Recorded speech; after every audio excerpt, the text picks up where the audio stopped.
Madam کو یہ بات پہنچا دو کہ 70 سال میں وہ کام نہیں ہوئے جو اللہ آپ سے کو کام لے رہا ہے. تیری والدہ کی دعا، تیرے باپ کی دعا کی وجہ سے اگر اہل تشیع ہیں وہ جھولیاں پسار کے دعا کر رہے کہ مریم تجھے ہماری زندگی بھی لگ جائے کہ تو نے وہ کام کر دیے. اہل سنت والجماعت ہے، اللہ جانے کو اللہ کی طرف سے اس کی رہنمائی ہو رہی ہے، کہاں سبیلیں تک لگانی. ایک خاتون لاہور میں بیٹھی وہ پورے پنجاب کے جیسے اپنے آنکھ سے دیکھ رہی ہے.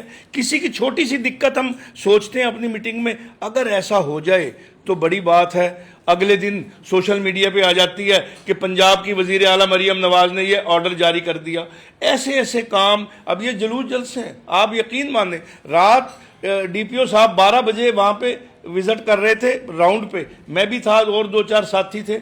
عجیب بات ہے، میں 30-40 سال سے الحمدللہ میں نے سارے سیاسی لوگوں کے ساتھ، لیکن جو اب میں بغیر اس کی، میں اس لیے نہیں کہ وزیر اعلیٰ کی تعریف کر رہا، یہ میں حقائق بیان کر رہا ہوں کہ یہ پورے پنجاب کی آواز ہے، سرگودا، چنیوٹ، فیصل آباد، لاہور کے لوگوں کی یہ آواز آ رہی بھی اللہ اس کی رہنمائی کر رہا ہے اور اللہ اس سے وہ کام لے رہا ہے جو 70 سالوں میں نہیں ہوئے. تو لہٰذا بزنس کمیونٹی کی طرف سے، امن کمیٹی کی طرف سے، اہل تشیع کی طرف سے، علماء کرام کی طرف سے، ضلع چنیوٹ کی طرف سے، ضلع فیصل آباد کی طرف سے، ہماری طرف سے مریم نواز بیٹی کو سلام کہیں، انہیں کہیں کہ اللہ تیری رہنمائی کر رہا ہے اور اللہ تیرے سے وہ کام لے رہا ہے جو شاید بڑے بڑے جو ذمہ دار تھے، سیاستدان تھے، ان کو نصیب نہیں ہوئے. تو بہرحال ہماری طرف سے اس کو مبارک ہو. اور